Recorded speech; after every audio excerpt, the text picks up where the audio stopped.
चलो बॉयज,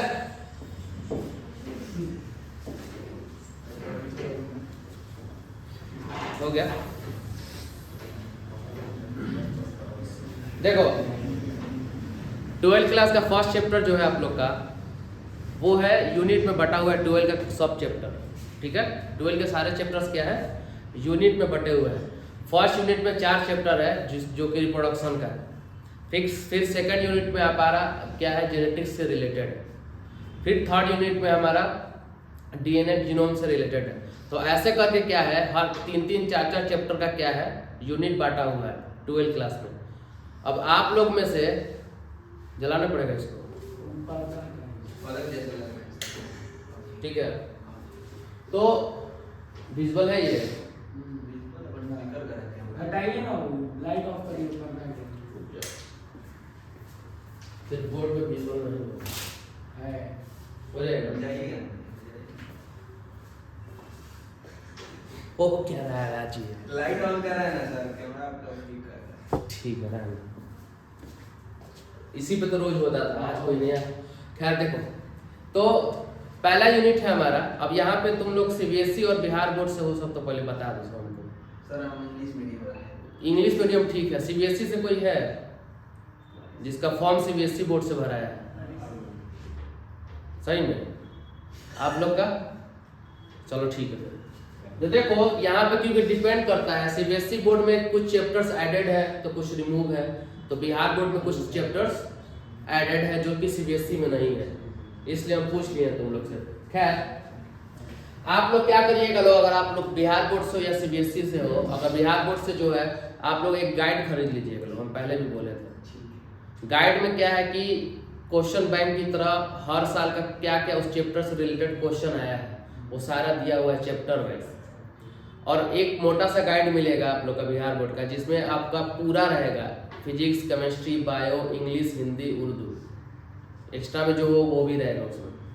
तो 5 सब्जेक्ट मिला के एक गाइड रहता है और हर एक चैप्टर से रिलेटेड क्वेश्चन है उसमें।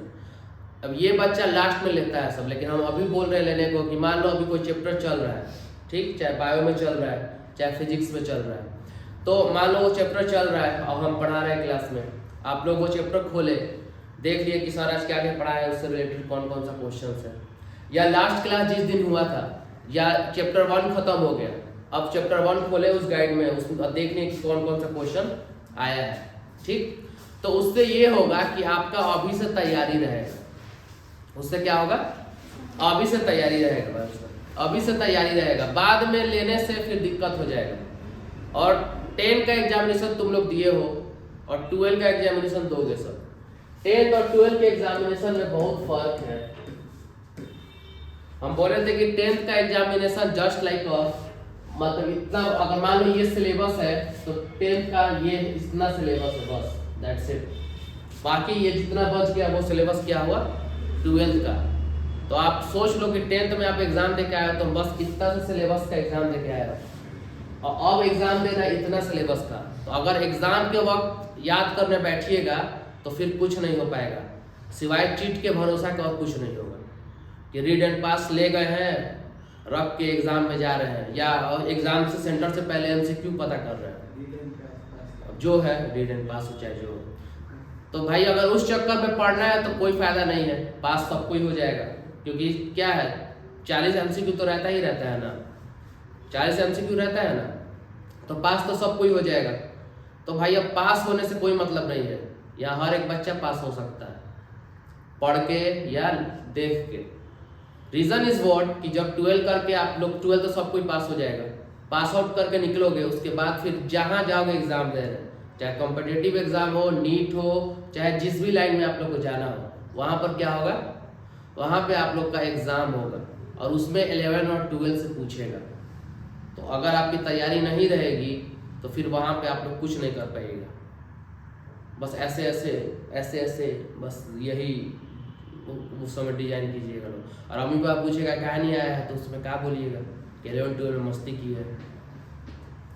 तो वो चीज़ ना हो, और सिर्फ हम बायोलॉजी का ही नहीं कह रहे, फिजिक्स, केमिस्ट्री, अब तो तुम लोग को इंग्लिश और जो भी हिंदी उर्दू जो भी लिए होंगे सब वो भी पढ़ना होगा 12 में, क्योंकि एग्जाम देना है। तो अभी से लग जाओ सब, जाओ लोग क्वेश्चन बैंक लेके आओ सब, भले एक साल पुराना ही क्यों ना हो। नया वाला बोलेगा कि अभी टाइम लगेगा 5-6 महीना, तो कोई मसला नहीं है, नया नहीं चाहिए। एक साल कम दिया रहेगा चलेगा। एक साल पुराना ही है, सब दुकान में रखा होगा सब, या बोलोगे तो हम भी बता देंगे।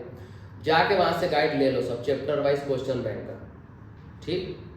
और जो भी चैप्टर पढ़ाई हो, फिजिक्स हो, केमिस्ट्री हो, बायो हो, जो भी हो चैप्टर पढ़ाई हो गया है उसको खोलो, उसमें पूरा क्वेश्चन लिखा हुआ है, इंग्लिश में भी लिखा है और हिंदी में भी लिखा है। अपना पढ़ो और उस हिसाब से तैयारी करो। अभी से तैयारी करोगे, वैसे तो टेस्ट लेंगे, और एक चैप्टर के बाद हम टेस्ट लेंगे। ऑब्जेक्टिव ज़्यादा रहेगा, सब्जेक्ट भी रहेगा, लेकिन उसमें क्योंकि बोर्ड देना है तुम लोग को, तो इसलिए वो वाला खरीद लो, ठीक ना। अब 12 का जो पहला चैप्टर है उससे पहले कुछ तुम लोग बेसिक जान जाओ। बेसिक में सबसे पहले सेल के बारे में जानते हैं। सेल के बारे में कुछ बताओ सब।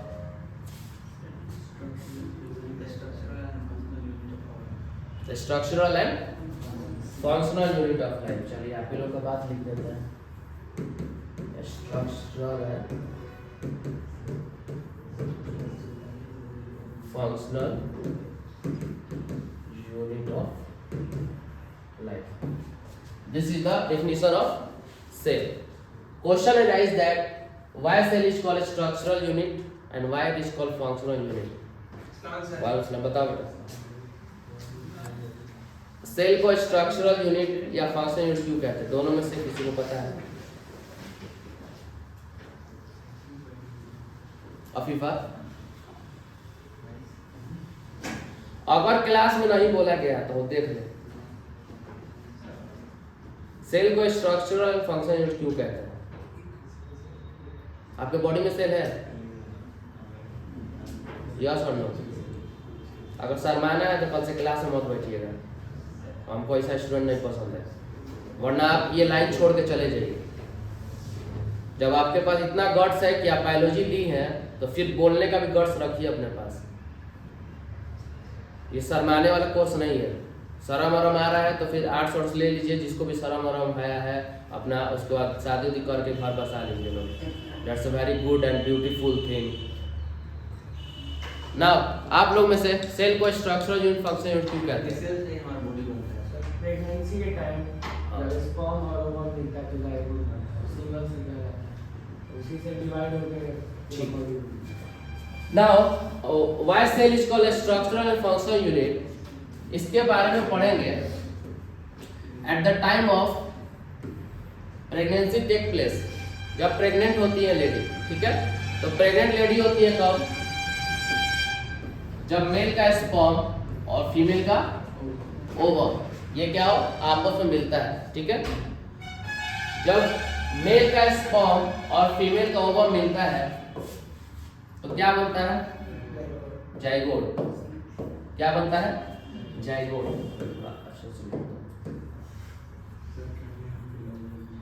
क्या मिलता है? Zygote. Then it is further divided into, zygote बनेगा, फिर जाइगोट से हमारा बेबी का प्रोडक्शन स्टार्ट हो जाएगी। नाउ तो क्या होता है? इंटरवल 9 मंथ का इंटरवल होता है। उसमें क्या होता है? एक सिंगल सेल बनता है जाइगोट, ये फर्दर डिवाइड होता है 1 से 2, 2 से 4, फिर 4 से 8, फिर 16, फिर 32, फिर 64, ठीक है। तो यहाँ हम क्या देखें कि जब फर्टिलाइजेशन हुआ, मेल और फीमेल का ओवम मिला, तो उसके बाद क्या बना? एक सिंगल सेल जाइगोट बना। क्या बना? सिंगल सेल जाइगोट बना। ये जो सिंगल सेल जाइगोट है वो क्या करेगा? डिवाइड करेगा। जैसे जैसे डे बीतेगा, जैसे फर्स्ट डे, उसमें भी 24 आवर होता है ना, तो आवर पे डिपेंड करता है, वो डिवीजन स्टार्ट हो जाएगा। फिर second day, third day, fourth day, fifth day, ऐसे करते करते 9 मंथ तक बिताना है। तो ये जो जाइगोट है वो डिवाइड करेगा 1 से 2 में, 2 से 4, 4 से 8, 8 से 16, 16 से 32। तो ऐसे करते करते जब बहुत ज्यादा सेल हो जाएगा, जस्ट फॉर एग्जांपल कि आपको अगर हम थोड़ा सा ब्रिक्स दे, ईंटें थोड़ा सा दे लाके और बोले कि रूम तैयार करना है, तो थोड़े से ईंटें में रूम तैयार कर पाओगे? नहीं करोगे। कम से कम तुमको क्या चाहिए? कम से कम 1000 या 2000 ईंटा चाहिए, तो आप बोलोगे कि हाँ रूम तैयार होगा उससे, ठीक। तो जस्ट लाइक दैट, जब मदर ये प्रेगनेंसी टेक प्लेस हो रहा है ये सब चीज कहाँ होती है? मदर के यूट्रस में। मदर के यूट्रस में बोलो या उसको वॉर्म बोलो या यूट्रस बोलो, ठीक। तो जब मदर के यूट्रस या वॉर्म में ये चीजें होती हैं, तो जब ज्यादा सेल एक्युमुलेट आ जाता है, डिवाइड करते करते बहुत सारा सेल आ गया, तो उसके बाद क्या होगा? उसमें डिफरेंशिएशन होता है सेल में। सेल क्या करेगा? अपना शेप एंड साइज लेगा और बेबी का स्ट्रक्चर बनना शुरू हो जाएगा, ठीक है। धीरे धीरे बेबी का स्ट्रक्चर बनेगा, उसके अंदर हार्ट बनेगा, किडनी बनेगा, लंग्स बनेगा, उसका नोज आएगा, आई आएगा, आई लैसेस आएंगे, सारे चीजें बनेंगे उसके धीरे धीरे करके। उसके बाद फिर क्या होगा? उसके अंदर बेबी के अंदर क्या होगा? फंक्शन होगा। जब बेबी बाहर आ जाएगा तो उसके बॉडी का फंक्शन होगा, लंग्स काम करेगा, हार्ट काम करेगा। तो एक चीज बोलो, बेबी जो बाहर आया उसका हर एक बॉडी पार्ट किस चीज से बना होगा? फिर सेल से। उसका हेयर इवन वो भी सेल से बना होगा। कैसा है कि हेयर सेल से नहीं बना है, क्योंकि जब बच्चा बाहर आता है तो उसका क्या होता है? हेयर भी उसमें होता है कि नहीं होता है? कि बिना हेयर का आता है? देखे हो सब कभी डिलीवरी होते हुए? डिलीवरी होते हुए नहीं देखे हो सब तो कम से कम बच्चा आता होगा तो देखे होगे तुम ना, ऑपरेशन थिएटर से। तुम लोग भले कुछ नहीं देखे होगे सब, लेकिन आजकल यूट्यूब पर भी तो आ गया डिलीवरी का बहुत सारा वीडियो है। तो हम लोग देखे हैं वो चीज है। तो यहाँ क्या है कि एक सिंगल सेल से, ठीक, एक सिंगल सेल से क्या है? पूरे बेबी का क्या है? पूरे बेबी का स्ट्रक्चर बन रहा है। जब पूरे बेबी का स्ट्रक्चर सेल से बना है तो उसके बॉडी के अंदर का जितना फंक्शन होगा वही सेल करेगा। हार्ट काम कर रहा है, हार्ट अपना फंक्शन कर रहा है, ब्लड को क्या करता है? पूरे बॉडी में पंप करने का काम कर रहा है। तो लंग्स क्या कर रहा है? हमारा एक्सचेंज ऑफ गैसेस में हेल्प कर रहा है। तो ये जितने फंक्शंस कर रहे हैं हमारे बॉडी के ऑर्गन्स, वो सब क्या है? सेल से ही ना बने हैं, क्योंकि हम सेल से बचपन से ही बने हैं, तो हमारा हर एक चीज सेल से बना है। इसलिए सेल को क्या बोलता है? Structural and functional unit of life. Why it is called structural unit? Because हमारा हर एक बॉडी का स्ट्रक्चर किससे बना है? सेल से बना है। कैसे प्रूफ है ये चीज? तो भाई जब हम लोग का जब प्रेगनेंसी हुआ था, जब बच्चा का प्रेग्नेंट होता है, ये जब मदर प्रेग्नेंट होती है तो स्पर्म ओवम जो मिलता है तो उसके बाद एक सिंगल सेल बनाता है और वहीं से डिवीजन स्टार्ट होता है। ऐसा थोड़ी है कि बच्चा 2-3 महीने के बाद एक ही बार बाहर आ जाता है, ऐसा है? नहीं है। अगर 4th मंथ में, अगर 5 मंथ में अगर बच्चा का डिलीवरी हो रहा है तो बच्चा जिंदा रह पाएगा? नहीं रह पाएगा। कितना मंथ में बच्चा जिंदा रह सकता है? बच्चा जिंदा रह सकता है 6 मंथ पे, 7 मंथ पे, 9 मंथ पे, 10 मंथ पे। 8वां महीने में बच्चा जिंदा नहीं रहता है अगर पैदा होता है तो, क्योंकि 8वां महीने में ऐसा बोला जाता है कि 8वां महीने में क्या होता है कि बच्चे के अंदर जो इम्यूनिटी होती है, कभी मदर के अंदर रहती है, कभी बच्चे के अंदर रहती है। तो ऐसे कंडीशन में जब बच्चा पैदा होता है तो उस कंडीशन में अगर इम्यूनिटी मदर के अंदर उसकी रहेगी तो बच्चा डेथ कर जाएगा। बेबी के अंदर रहेगी तो फिर मां को खतरा है। तो दोनों कंडीशन में बच्चा का डेथ हो जाता है।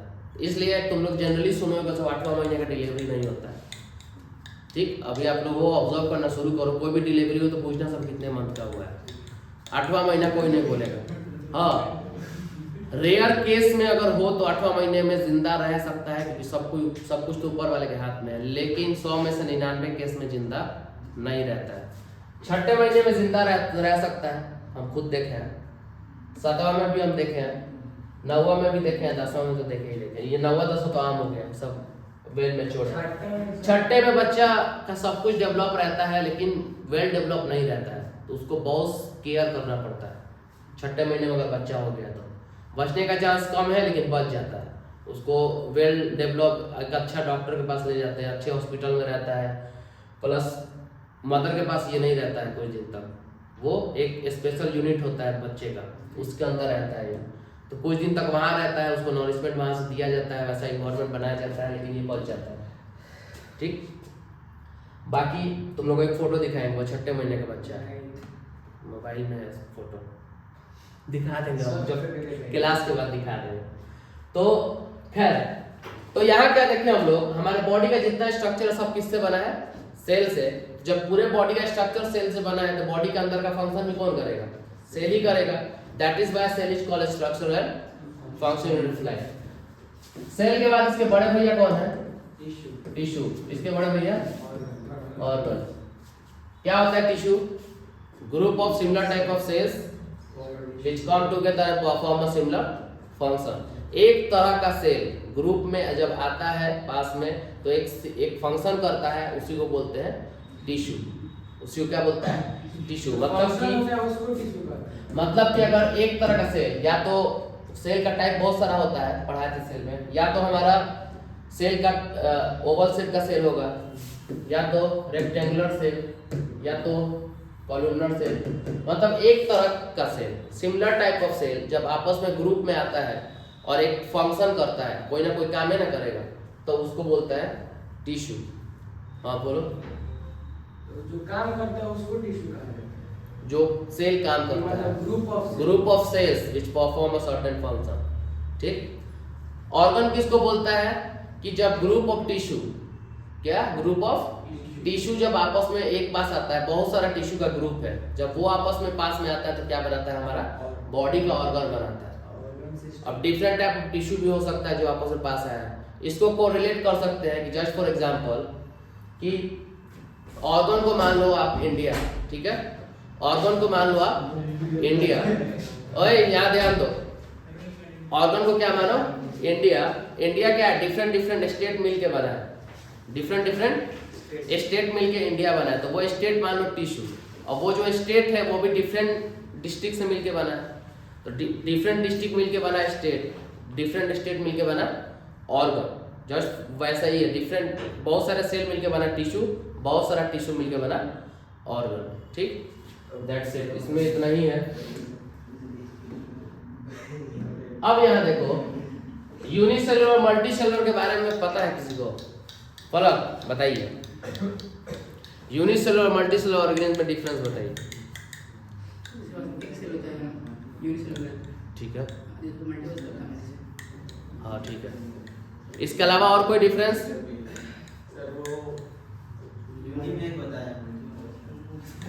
यूनिन में एक होता है मल्टीसेलुलर सेक्सुअली प्रोड्यूस होते हैं और यूनिसेलुलर तो ये देखिए, और कुछ बेसिक्स में क्या है यूनिसेलुलर मल्टीसेलुलर ऑर्गेनिज्म, जो कि आप लोग 11 में पढ़े होंगे।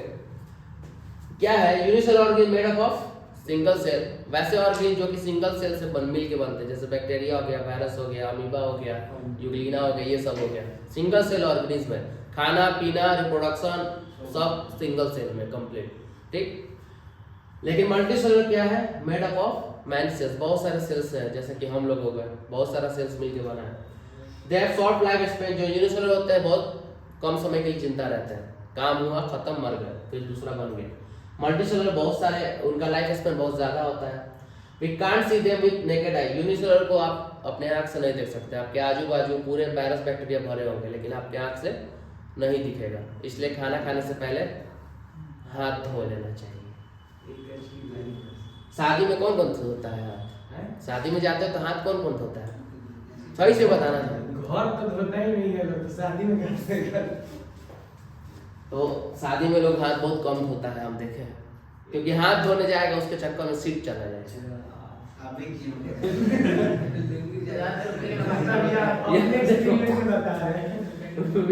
नहीं तो उसके लिए लोग करता नहीं है, पानी ले लेता है और जहाँ बैठा है उसी के नीचे धो लेता है। अब यहाँ ध्यान दो, वो जो लोग चालाकी करता है, सोचता है बहुत होशियार है कि नहीं, जहाँ बैठ गए है ना वहीं पे अपना पानी लेगा, गिलास में पानी, और वहीं पे थोड़ा सा हाथ ऐसे धो लेता है। वो हाथ धोया कहाँ, उसको और गीला करके गंदा किया है। वो हाथ धोया सही से, थोड़ा सा पानी को पूरा एक गिलास पानी से धोता नहीं है, थोड़ा सा पानी गिराया, भीग गया, मन सेटिस्फेक्शन हो गया।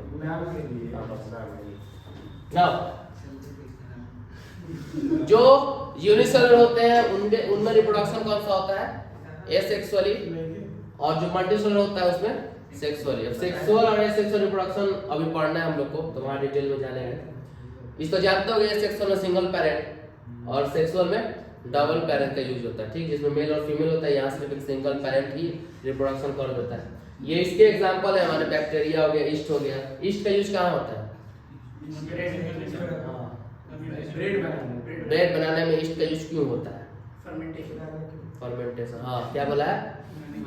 फ्लॉफी बनाने के लिए। फर्मेंटेशन के मतलब सब कुछ वो जान गया, समझ गया। तो एग के अंदर जो फ्लॉफीनेस आता है वो ईस्ट के कारण ही आता है, ठीक है। इसमें तो एग्जांपल जानी गया, ग्रीन हो गया, ईस्ट का है यूग्लिना। अब पेड़ हो गया, इंसेक्ट हो गया, काउ हो गया, ये सब मल्टीसेलुलर। तो यूनिसेलुलर और मल्टीसेलुलर डिफरेंस समझ में आ गया।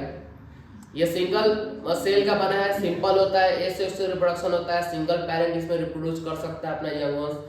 ये इसको नेकेड आई से नहीं देख सकते हैं। मल्टीसेलुलर नेकेड आई से देख सकते हैं, एक से ज्यादा सेल का बना रहता है, सेक्सुअली इसमें रिप्रोडक्शन होता है। उसके एग्जांपल ये है। That's it, final. Now next आ गया क्या? Prokaryotic eukaryotic cell. इसमें कोई डिफरेंस बता, प्रोकैरियोटिक यूकैरियोटिक में सोच रहा है।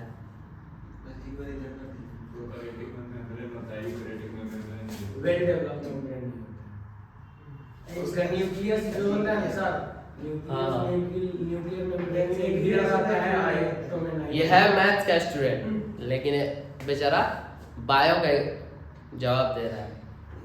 ये नहीं कवर करता है प्रोकैरियोटिक में, यूकैरियोटिक में नहीं करता। सेल चैप्टर थोड़ा इसलिए बता दिया। सोहैब की कहानी ऐसी है कि बेचारा जो चाहा वो मिला नहीं, जो मिला है वो चाहता नहीं है।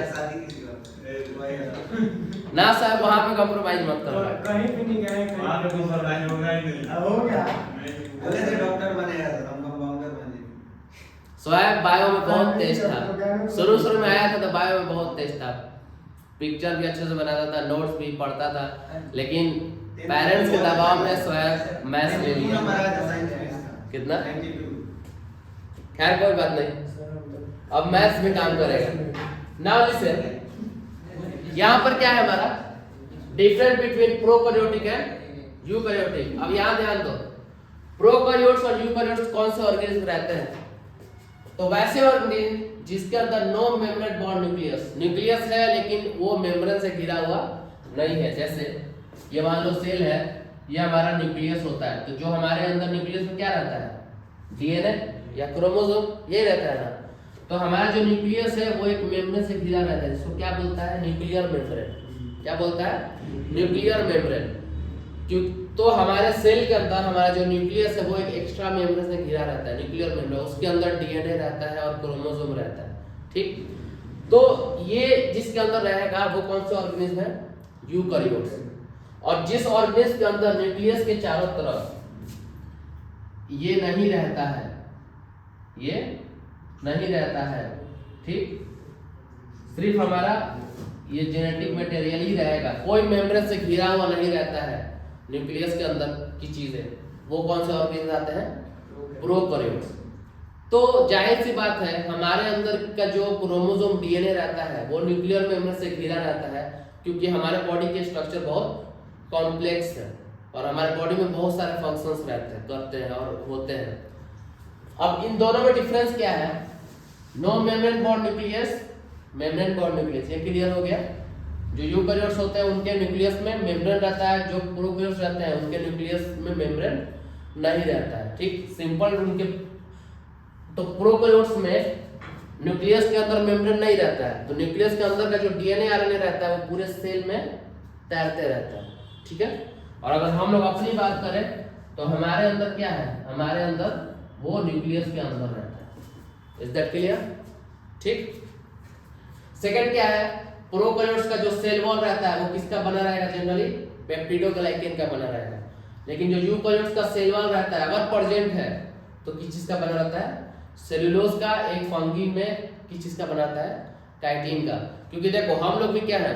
यूकैरियोट्स है, तो हमारा सेल भी यूकैरियोट्स है क्योंकि हमारे सेल के अंदर जो न्यूक्लियस है वो न्यूक्लियर मेम्ब्रेन से घिरा हुआ है, ठीक है।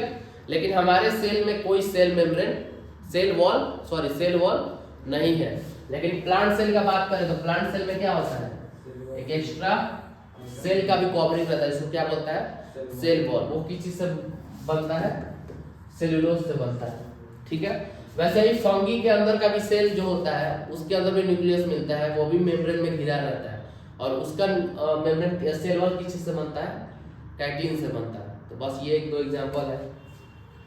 और क्या है, नो मेम्ब्रेन बॉन्ड ऑर्गेनल्स। अब यहाँ क्या है, हमारे बॉडी में हमारे सेल के अंदर क्या है, बहुत सारे ऑर्गेनल मिलते हैं।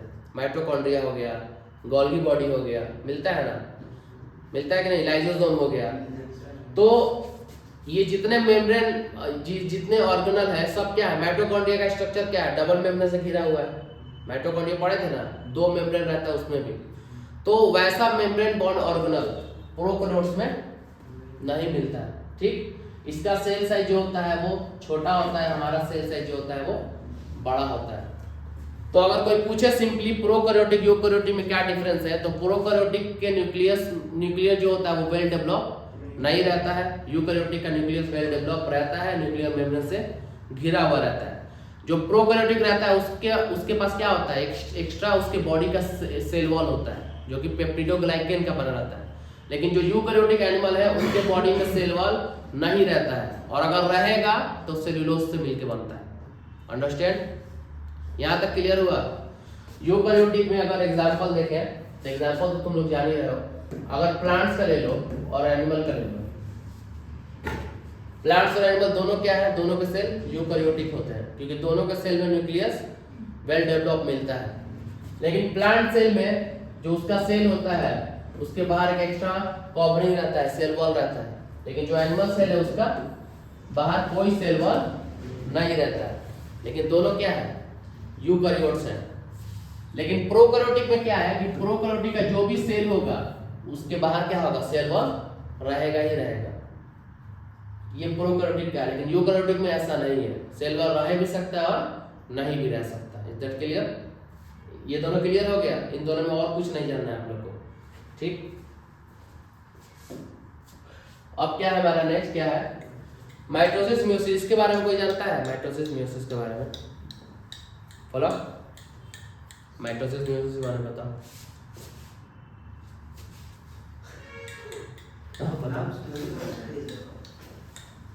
बहुत आसान है माइटोसिस म्यूसिस। माइटोसिस म्यूसिस हम लोग के बॉडी में होता है कि नहीं होता है? जो होता है ना वो दो बार डिवाइड होता है। म्यूसिस दो से ज्यादा। माइटोसिस म्यूसिस डिवीजन क्या है ये, कुछ पता है आप लोग को?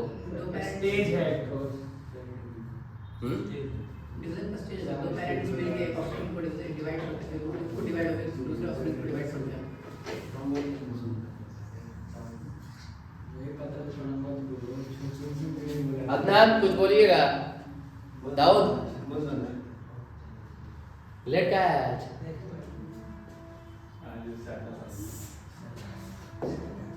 ख्याल रखिए। यहाँ पे देखिए माइटोसिस म्यूसिस क्या है, ये आपको सेल डिवीजन के वक्त होता है। किस वक्त होता है? सेल डिवीजन के वक्त होता है। हमेशा याद रखना, ये कब होता है? सेल डिवीजन के वक्त होता है। किस वक्त होगा? सेल डिवाइड जब करता है हमारे बॉडी में, तो कौन सा डिवीजन होता है? माइटोसिस वरना मियोसिस होता है। ठीक, और बहुत सारा तुम लोग डिवीजन, प्रोफेज 1, मेटाफेज, एनाफेज, ये सब डिवीजन। नाउ ये सेल डिवीजन सेल साइकिल में पढ़ना है। अब यहाँ देखो, तुम लोग को यहाँ माइटोसिस म्यूसिस के बारे में जनरली हम बता रहे हैं। ठीक, दो के बारे में क्या है, माइटोसिस जो होता है उसमें एक डिवीजन होता है, म्यूसिस जो होता है उसमें दो डिवीजन होता है। इसमें नंबर ऑफ क्रोमोसोम सेम रहता है, इसमें नंबर ऑफ क्रोमोसोम हाफ रहता है। जस्ट फॉर एग्जांपल, जैसे कि अभी हम क्या पढ़े थे सेल में, सेल में हम क्या पढ़े थे कि जो जाइगोट बन रहा है, जो जाइगोट बन रहा है उसको क्या होता है, फर्दर डिवीजन होता है। एक जो जाइगोट का सेल बना है वो डिवाइड करके 2 में होता है, 2 से 4 में होता है। बट क्वेश्चन इज व्हाट, यहाँ एक स्पर्म का सेल है, यहाँ एक ओवम है। ये दो मेल फीमेल के अंदर से सेल मिलता है ना, फर्टिलाइजेशन होता है। तो कहाँ मिलता है ये दोनों? ये कहाँ मिलता है दोनों?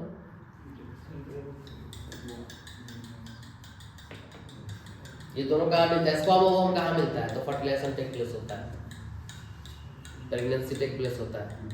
बताइए लोग। यूटेरस नहीं फीमेल रिप्रोडक्टिव सिस्टम के बारे में पढ़े होगे सब ना? नहीं फीमेल रिप्रोडक्टिव सिस्टम, डिटेल में नहीं सर। उसके पार्ट के बारे में कोई बताएगा? पार्ट्स के बारे में आप लोग में से?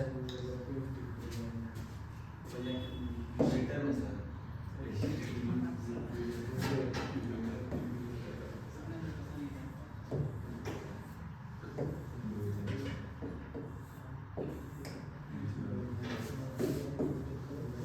देखो यहाँ देखो,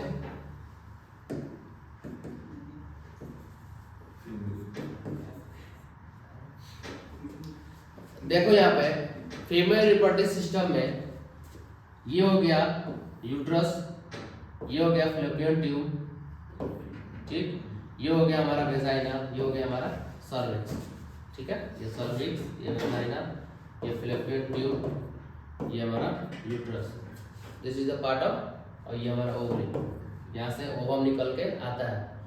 तो जब हमारा ओवम यहाँ से निकल के यहाँ आता है कब वह मेंस्ट्रुअल साइकिल के 12 से 13वां दिन, ऐसा ही है, 12 से 13 दिन जब यहाँ पे आता है, मान लो यहाँ पे आ गया है, इतना अंतर तक मान चलो पढ़ेंगे तब जानेंगे, यहाँ पे ओवम आ गया है, तो ओवम यहाँ पे आ गया, अब स्पर्म अगर इजेक्ट हुआ मेल के अंदर से, तो वो स्पर्म फ्लोट करते करते करते यहाँ पे आके मिल जाएगा इसे।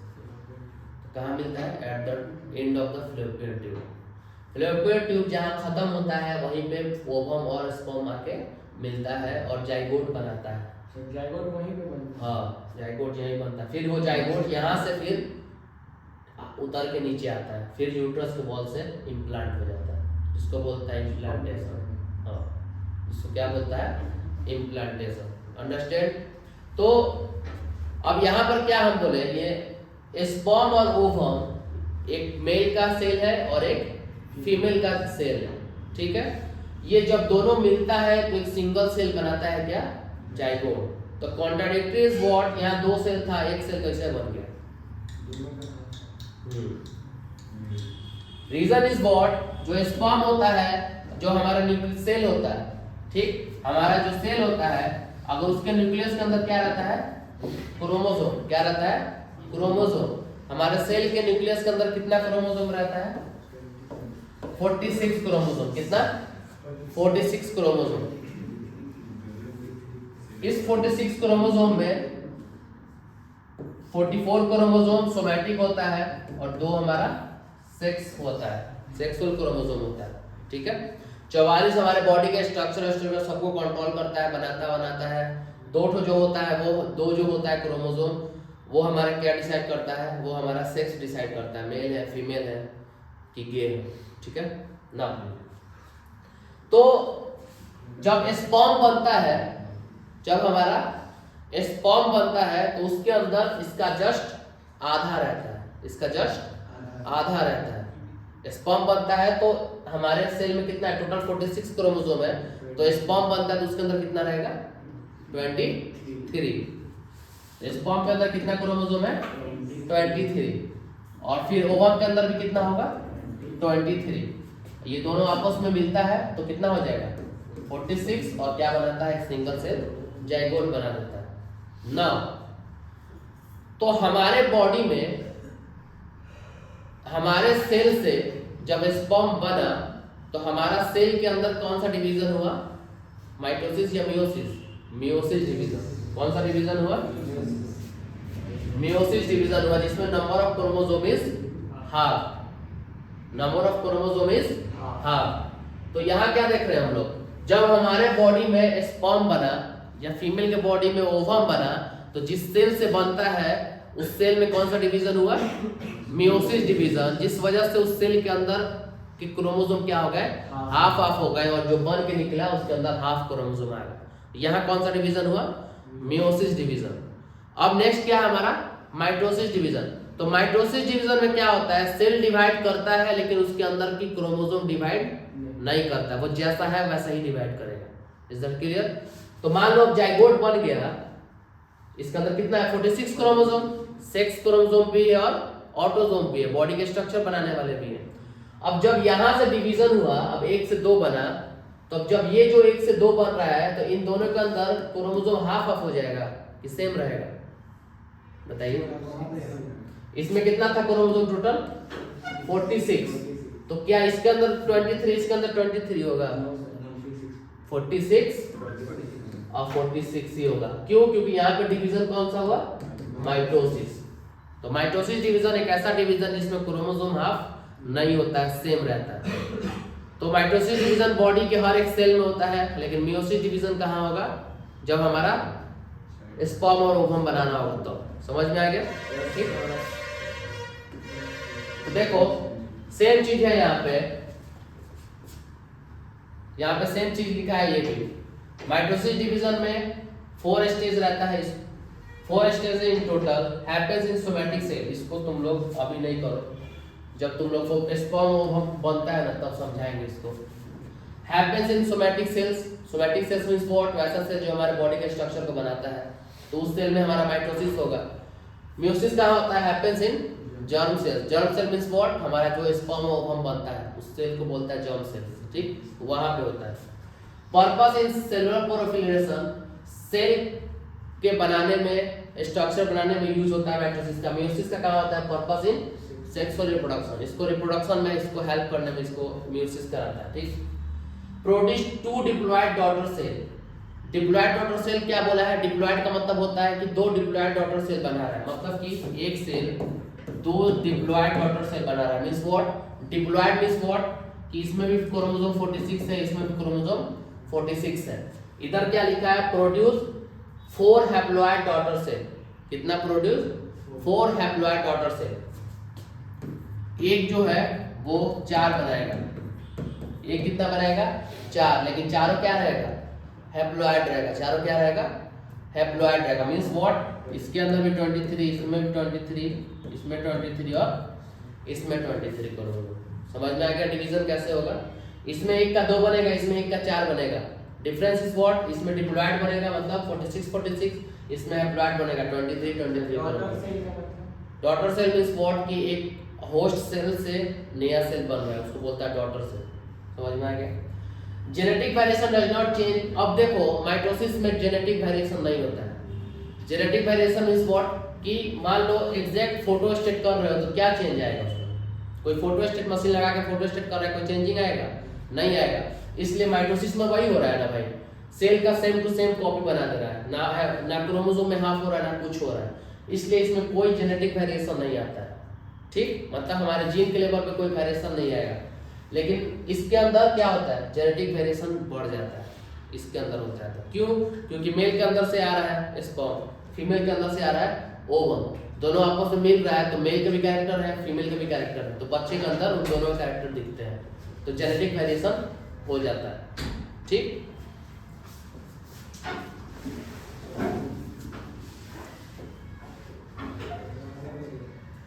खैर थोड़ा पानी पी लीजिए आप लोग।